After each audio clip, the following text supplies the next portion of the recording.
E aí galera, beleza? Já na área trazendo mais um vídeo pro canal. Nesse vídeo aqui irei falar sobre a coletiva de imprensa pós o Elimination Chamber, né? Tanto o Triple H quanto o The Rock deram declarações e o John Cena também apareceu. Mas antes, claro, eu peço que você me dê aquela moral, deixe seu like logo no início do vídeo pra você não esquecer. E se você não for inscrito aqui, se inscreva, cara, ativa o sininho, porque toda vez que tá conteúdo aqui, você vai poder receber em primeira mão, tá bom? Então, bom, sem mais delongas, vamos começar pelo que foi mais rápido, né? Que foi o John Cena, que foi lá, sentou, pegou o microfone, tirou do lugar, jogou na mesa e foi embora, né? John Cena que tá riu aí, não quis explicar o porquê que ele vendeu a alma pro The Rock, que é super certo, né? Tem que deixar isso pra um show semanal, onde tá todo mundo querendo ver, né? Querendo saber o que de fato aconteceu, por que ele fez aquilo, tudo mais. Como eu já falei no vídeo ali de análise sobre isso, eu acho que eles vão ter muita coisa para explicar. O The Rock, inclusive, falou pro pessoal ter um pouquinho de paciência, que tudo vai ser explicado aí com o tempo, né? Vai ser de pouco a pouco. Então, vamos aguardar, vamos ver o que vai ser feito. Ele não falou nada, tá certo, e ainda também não poderia ficar muito tempo porque ele tinha uma viagem marcada logo após o show para a África. Também o The Rock revelou isso aí, que ele estava vindo de Budapeste, fez o show e estava indo para a África também para poder fazer algumas gravações por lá de outros projetos dele, tá? Então, ele também não tinha tempo, tá? Ele foi lá, fez uma gracinha lá, foi embora, mas não tinha como ele ficar, mesmo se ele quisesse, tá? Sobre os outros dois que realmente ficaram e falaram bastante, vamos falar de Triple H e The Rock, né? Primeiramente, em relação ao Triple H, que falou primeiramente sobre quem foi o responsável pelo segmento do Main Event, né? O segmento que com certeza roubou o show, né? Teve várias coisas interessantes, mas tudo que se fala é sobre o Main Event. E simplesmente o Triple H falou que foi em colaboração com o The Rock, tá? Ele falou que adora colaborações, que ele tá sempre aberto a ouvir ideias, né? Tanto de pessoas de fora, tanto de pessoas de dentro, né? Ele falou que chega muitas ideias na mesa dele, algumas ele pega ali e leva para frente, outras ele simplesmente pega, rasga e descarta, né? E quando chega algo do The Rock, é algo sempre fora da caixa, é algo sempre fora, né, do que ele imagina, e ele sempre tenta dialogar para ver, né, onde isso pode dar, tá? E normalmente dá certo, então por isso ele aceita assim as ideias do The Rock e vem dando certo, tá? Mas deixou claro lá também que tem uma equipe dentro da WWE muito boa, que ele é muito feliz de estar ali com eles e tal, que eles estão ajudando muito a WWE crescer, né, e tá muito feliz da maneira que as coisas estão fluindo, tá? Então, basicamente sim, foi o The Rock ali que deu as ideias, como já tinha sido o The Rock que tinha dado a ideia do Heel Turn, como foi o The Rock que deu a ideia do Final Boss, como foi o The Rock que basicamente, né, orquestrou o Road to WrestleMania do ano passado todo, né? Basicamente, dessa vez o Triple H só deu a liberdade para ele poder fazer o que ele quer. Vale lembrar que o The Rock, além de ator, ele é diretor, né, ele é produtor e tem uma equipe, né, uma empresa que é a Seven Bucks, que trabalha junto com a Disney. Então traz coisas de fora, tá ligado? Ele não fica só dentro do que o Triple H costuma trazer, tá? E sobre isso, né, sobre essa questão do que o Triple H costuma trazer, um repórter questionou o Triple H sobre a crescente da WWE em relação a números, né?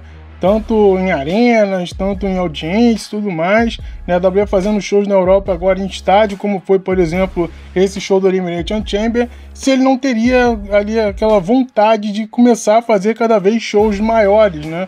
Em locais maiores, saindo das famosas arenas e indo para estádios, né? E aí os shows especiais poderiam ser, né, em 2 dias, como é o WrestleMania e como vem sendo dito que pode ser o SummerSlam, tá? E aí o Triple H falou que, olha, cara, eu não tenho nenhum problema com a arena, os shows que eu mais gostei de fazer foram em arenas. Eu falo com o Shawn Michaels, que aí o Shawn Michaels que hoje tá no NXT, né, que ele sente muita saudade de fazer shows em arenas menores, shows ali em públicos dentro do Reino Unido, né, em Blackpool e tudo mais, porque ele acha que é mais fervoroso, né, ele sente mais animado ali, o público é um pouco mais quente do que um público em um estádio, tá? Então ele falou que às vezes sente inveja do que é feito no NXT por conta disso, né? Então dá para fazer um show muito bom em uma arena menor, como pode fazer também um show muito bom em estádio. O que ele disse a WWE não pode fazer, né, grandes shows todas as semanas, tá? Eles não podem simplesmente bucar ali como se fosse todo show um especial, porque os especiais perderiam o sentido, segundo o Triple H, né? Os especiais precisam ser especiais e os shows televisivos ali tem que ser shows televisivos. E aí foi o que eu já tinha falado para vocês em vídeos anteriores, né? O booking do Triple H é o booking do mínimo esforço possível, sabe? Isso aí ele meio que deixou claro, que olha, o que a gente quer fazer de especial, você vai ter que pagar, né? Um prêmio live event. né, o pay-per-view, você vai ter que pagar para ver. Pra gente que mora fora dos Estados Unidos, agora tá tudo mesmo da mesma plataforma ali, tá? Mas antigamente você teria que pagar a WWE Network para poder assistir um show especial, né? Então, ele basicamente disse que, olha, você quer assistir um show especial, você quer ver um show de qualidade, você vai ter que pagar para ver, né? E os shows de semana é o show da semana ali, né? Vai fazer o mínimo esforço ali, vai ter uma outra coisinha, né, que foi o que eu falei para vocês, para poder ser minimamente atrativo, mas algo especial, algo realmente bom, vocês só vão ver nos pay-per-views, tá? Pelo menos foi isso que ele deu a entender na coletiva dele, e era algo que eu já tinha dito para vocês aí várias vezes, que era o show, assim, preguiçoso que parecia, né? Porque eu conhecia o que o Triple H poderia fazer, a gente já viu muito dele no NXT, e ele não estava fazendo, sabe? Ele não estava fazendo, as coisas não estavam indo no caminho que a gente estava acostumado a ver, e agora ele meio que evidencia isso, que é tipo, olha, é realmente isso, sabe? A gente tá fazendo aqui um show, assim, mínimo, tá ligado? As coisas estão sendo, assim, minimamente interessantes para vocês continuarem assistindo, para conseguir, né, ter uma audiência legal e tal, mas se você quer ver grandes coisas, vão acontecer nos especiais. Tanto que um segmento desse do The Rock ali com o Cody Rhodes é um segmento para show semanal, não é para um pay-per-view, não é mais para um meio evento de pay-per-view. Mas ainda assim eles escolheram fazer no pay-per-view porque é algo especial, tá? Então pague para poder ver isso. Mas, bom, na sequência vamos falar agora sobre as declarações do The Rock, né? Primeiro foi questionado para ele como é que foi ver o John Cena depois de tanto tempo, né? O que ele achava disso, né? Como é que ele se sentiu ali. E aí falou que se sentiu ali bem arrepiado, né? Porque para ele, como cara da ficção ou não da ficção, ele estava ali também assistindo como as pessoas estavam assistindo, e para ele foi algo assim bem diferente, né? Uma sensação totalmente nova, poder ver, né, aquilo acontecendo ao vivaço ali na frente dele, por mais que ele já soubesse que aquilo fosse acontecer há muito tempo, tá? Esse é um ponto curioso. Ele falou que desde do Bad Blood, quando ele aparece lá, faz o sinal, de tudo que aconteceu já estava organizado, tá? Tanto a aparição dele no Raw, na Netflix, fazendo o que ele fez, tanto a proposta dele pro Cody Rhodes, tanto esse show que ele vai e faz ali o John Cena turnar junto a ele, tá? Tudo já estava orquestrado, ele falou que tá fazendo histórias a longo prazo, né? O booking dele é um booking de 6 a 8 meses, segundo o que o The Rock revelou. Então, muita coisa ainda tá para acontecer aí dentro desse booking. Ele falou que é pro pessoal ter paciência, porque tudo vai ser explicado. Ele sabe que os fãs mais hardcore, aí, os caras que acompanham, né, estão sempre de olho, estão sempre querendo saber logo o que está acontecendo, mas tudo vai ser, né, explicado pausadamente, as pessoas vão entender conforme o tempo for passando, o que me deixou bastante animado, tá? Eu não estava tão animado, eu achava tudo meio zoado, tudo meio vaziado, mas pelo fato dele falar que isso já está programado há muito tempo, então quer dizer que essa história tem muita linha aí que vai ser solta nas próximas semanas. Eu estou muito curioso para ver isso, tá? Outro ponto que foi levantado por The Rock nessa coletiva aí, que todo mundo queria saber, é o Final Boss, né? O personagem, o caráter, ele é heel ou ele é face, né? Porque ele é o cara que chicoteia o Cody Rhodes, mas aparece no Monday Night Raw elogiando, bebendo tequila com o Cody Rhodes e tudo mais, e depois volta a ser o cara, né, atacar o Cody Rhodes de novo, ajudar o John Cena a fazer o heel turn e tudo mais, tá? O que ele seria nessa história? O que de fato é o Final Boss? E sobre isso ele deu uma resposta que eu particularmente não curti muito, tá? Porque ele falou que esse personagem do Final Boss é bem parecido com o que ele é na vida real, sabe? Ele é bem próximo daquilo ali e tudo mais, né? E ele acha que nessa altura da carreira dele, né, ele pode vir na WWE e fazer o que ele achar que deve fazer, sabe? Que ele simplesmente vá lá e aja do jeito que ele acha certo. Se ele acha certo ir lá, né, e castigar o Cody Rhodes, ok. Se ele acha certo ir lá, aparecer para poder fazer um grande anúncio, sabe, tirar reações positivas do povo e tudo mais, ele vai fazer também, né? E é isso, sabe? O que der na telha dele, basicamente, dele querer fazer, ele vai poder fazer, né? Muitas das vezes os segmentos que ele falou ali que ele tem na WWE simplesmente dão um microfone para ele na mão dele, e para ele poder ir lá falar o que ele sente, tudo mais, o que ele acha que pode fazer, para ele poder brincar, tirar reações do público, e para ele tá tudo bem, sabe? Ele ser desse jeito, e que inclusive as pessoas deveriam, né, ser um pouco mais abertas a aceitar, né, movimentos diferentes de personagens que são considerados faces ou heels, como tipo um face quem sabe xingar, né, sair um pouco do perfil que o Babyface tem dos anos anteriores, que deu muito certo na WWE por décadas e décadas, mas hoje são tempos diferentes, né?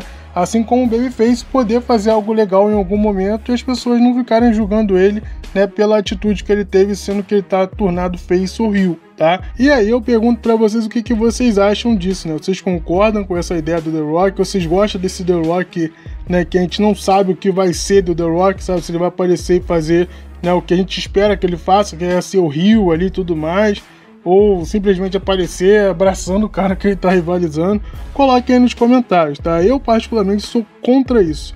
Sou muito contra isso porque a All Elite tentou fazer isso no início. A All Elite no início, ela tinha uma filosofia de que não existia faces nem heels. Eram pessoas com as suas frustrações, com as suas ideias, com as suas narrativas, né? Cada um defendia o que achava certo e o público decidia quem deveria ser, né, o face e o heel da história, sabe? Deixaria para o público decidir qual era a narrativa que melhor, né, agradasse eles, sabe? O que melhor seria, né, interessante para eles ali, o que de fato eles achavam certo ou errado. E deu muito errado, tá? Deu muito errado. Muitos lutadores ali começaram a criticar que eles não conseguiam tirar a reação do público, né, porque o público não sabia para que torcer, né, e aí você não consegue fazer coisas que simplesmente chamem o hit ou quem sabe ali os elogios, os aplausos, né, como por exemplo um heel botar um pé na corda na hora do pin, tá ligado, vencer ali com o juiz distraído ali de maneira roubada, dar uma cadeirada, fazer alguma coisa do tipo, entendeu? Se você não tem definição do que é face ou heel dentro da empresa, tá? E aí alguns lutadores chegaram lá, como por exemplo o Dash Dawson, que saiu da WWE e foram pra lá e começaram a mudar um pouco as coisas. Hoje tá bem próximo do que é a WWE ou Elite, tá? Mas antigamente não era bem baseado mesmo em relação a isso. Então eu particularmente não curto muito essa ideia, né, de você não dar uma definição, sabe? De simplesmente ser totalmente baseado ali, cada um faz o que quer e tudo. Não gosto disso. Eu gosto da definição porque faz sentido, porque é importante. Tanto é importante que o John Cena fazer um heel turn roubou a cena, tá considerado aí pra muita gente o heel turn da história e tudo mais, né? E eu não acho, tá? Já falei sobre isso. Eu acho que o maior heel turn da história é o do Hulk Hogan, não vai mudar, tá ligado? O Hulk Hogan fazer o heel turn mudou a indústria de fato, tá ligado? Ele conseguiu fazer com o heel turn dele a WCW pular na frente da WWE, né, na guerra ali, passar semanas na frente, né, os caras tacando coisa dentro do ringue, sabe? É completamente diferente do que aconteceu com o John Cena. O John Cena, lógico, é um dos heel-turns mais esperados de todos os tempos. Não sei se foi a escolha mais inteligente fazer o John Cena fazer o heel-turn, né? Eu acho que a WWE poderia rentabilizar muito até fazer o heel-turn dele, né? Ele teria aí, né, pelo menos uns 6 meses aí com a galera simplesmente babando ele ali, lambendo ele o máximo possível, né, e a WWE poderia lançar os kits novos dele para ele poder fazer muito dinheiro. Já falaram, inclusive, que a WWE teve que pagar mais para ele poder, né, equivaler o que ele estaria perdendo com esse return, né? Então, para vocês terem noção do quanto a WWE está perdendo dinheiro com essa fase no qual todo mundo quer ver o John Cena, porque vai ser a última vez, né, que você vai poder ver ele. E aí você turna ele heel e tal. Eu particularmente seguraria, né, para os últimos 6 meses ali do contrato dele, né, desse ano. Provavelmente pós SummerSlam faria ele turnar e tal, né? E aí seria ali o que ele queria fazer durante um tempo ali, onde ele poderia enfrentar alguns caras interessantes e tal, mas não agora. Mas são escolhas da WWE, cara. E tipo assim, você vê o tamanho que tem que ser heel ou face, sabe? A importância que tem de ser heel ou face, então não vamos avacalhar isso. Não que eu acho que o Babyface tem que ser ali o super Babyface como a WWE tem em modelos antigos. A WWE, conforme o tempo foi passando, ela foi alterando o modelo de Babyface de heel, né, para se adequar ao tempo. Então hoje os tempos são outros. O Babyface não pode ser um cara idiotão, ai meu Deus, né, vim aqui pelas crianças e tudo mais, sabe? Isso não existe mais. Essa época já passou, assim como não pode ser um cara totalmente nacionalista como era o Hulk Hogan, sabe? Como não pode ser também um porra louca como era o Stone Cold Steve Austin. Os tempos são outros. E isso não é só sobre Babyface e heels, tá? Outros personagens também, como os Creeps, por exemplo. Eu vejo muita gente falando que os personagens sombrios já não tem mais espaço. Não, eles precisam ser atualizados porque é ser aterrorizante hoje. Deixar de ser esse perfil antigo ali do que é ser um personagem assustador e tal. E não, ser atualizado. assim como diversas outras coisas que já foram feitas no passado que poderiam ser feitas hoje, mas visando o público atual, tá? Então eu acho que falta isso. Pode atualizar e tal, mas a definição de real ou fake, pra mim, não faz nenhum sentido você acabar com isso, sabe? Simplesmente começar a basear as coisas. Pelo menos é a minha opinião, coloca nos comentários a opinião de vocês. Outro ponto que foi questionado para o The Rock foi a possível luta do Travis Scott, né? Ele que apareceu lá, deu um socão no Cody Rhodes. Foi questionado para o The Rock se é possível ele lutar em algum momento na WWE. Ele falou que sim, é possível sim, as histórias, como ele falou, são a longo prazo. Tem algumas pessoas que aparecem na WWE para poder fazer participações mínimas, outras para poder fazer participações um pouco mais intensas, e no caso dele é uma participação bem profunda no ponto dele conseguir, por exemplo, acertar o Cody Rhodes, tá? Então é possível, existe sim um desejo do próprio Travis Scott de poder fazer isso, né? E eu pergunto para vocês, cara, vocês gostam dessa ideia, vocês não gostam dessa ideia? Coloque aí nos comentários, tá? Dito isso, galera, valeu, falou e fui!